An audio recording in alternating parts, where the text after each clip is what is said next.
and slams the baby into the concrete, full force.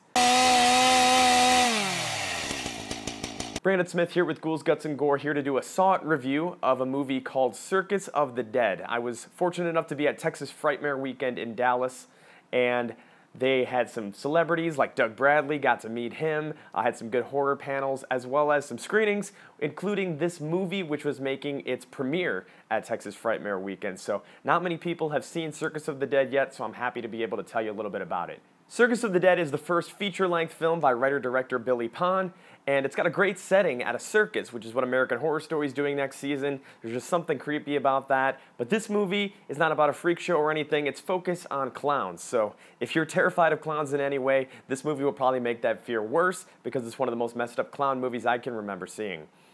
The basic story is that the clowns capture a character named Donald Johnson, played by Texas native Parrish Randall. His wife is brutally murdered. His wife is played by Scream Queen Chanel Ryan, and his two kids are kidnapped, and he's pretty much held hostage as the clowns force him to do things and pretty much torture him psychologically. The first thing I want to say is that this film is extremely violent. It's unapologetically violent. The killers more or less win in this one, and it holds nothing back, really. The first time I saw House of 1,000 Corpses, I actually had a similar reaction to how I felt about this film. I liked what I was seeing, but at the same time, I was just almost awestruck by the violence that's going on screen. It's some crazy stuff that happens in this movie. For example, one of the clowns, Noodle Dome, he actually is playing with the baby, just tossing the baby up. The baby still has an umbilical cord on it, so we're led to believe that this is a baby taken from a pregnant woman who's been killed already, and he's tossing the baby up, playing catch with it. The baby's dead already, catches it and slams the baby into the concrete, full force.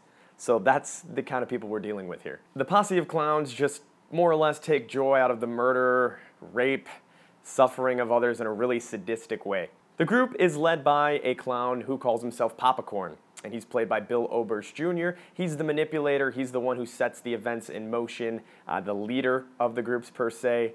And he describes himself as a serial murderer, rapist with a taste for necrophilia. So, yeah, good guy we're dealing with here. No, he's not a good guy. Popcorn is captivating to watch. He's insane, he's disgusting, he's vulgar, and he's really just out of his mind. But that makes for an amazing character, actually, and I actually thought of him a lot as I thought of Alex in A Clockwork Orange, Stanley Kubrick's A Clockwork Orange, because he's doing terrible things on screen. He's really a terrible person, but you kind of just cling to his every word. You want more scenes with Popcorn in the same way the first half of A Clockwork Orange, you don't want to leave Alex at any point. You're really just gripped by those two characters, and Bill Oberst Jr. plays Popcorn in an amazing way. This is a character, folks. This is a character that he's playing, and it's a great character on paper that's been translated to the screen now. A lot like Alex in A Clockwork Orange, Popcorn's got an amazing appearance, an amazing on-screen persona. Alex has the bowler hat, the eyelash, the all-white clothing that was startling to see in A Clockwork Orange. Popcorn has really distinct makeup, actually, that brings out his creepy grin when he's looking through the curtains in this one scene. He's just got this look on his face that's enough to send chills down your spine. And he also has this little tuft of hair that comes out of his hood cap that's in a swirl motion. It's just a defining character trait that really makes him so unique and stand out on screen. Once he starts talking, you can instantly tell that he's the leader. So I loved Bill Oberst Jr.'s performance in this one. He stands out among the other clowns, among anything else that happens in this movie. That's not to say the other clowns aren't distinctive. There's a very large, Gacy look-alike clown named Noodle Dome. There's a clown that's always smoking called Mr. Blister. And then, of course, there's the midget clown who, fittingly enough, is called Jumbo. The clowns are creepy. They're creepy for people that don't mind clowns like myself. They don't really scare me.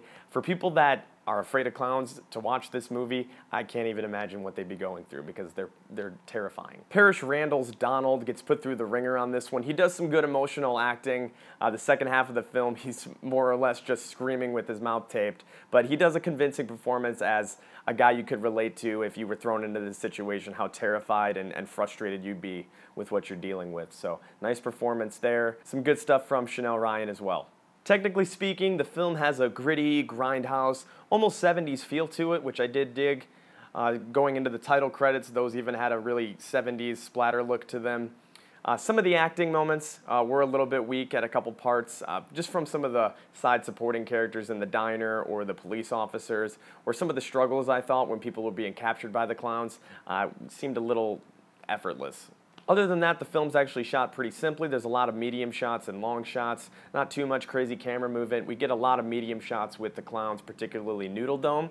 Whenever we see him taking up the whole screen, he's shot just straight on, basically as you're seeing me now. And we get a lot of point of view shots anytime he kills somebody, which gives the death scenes a real subjective, horrifying feel to them.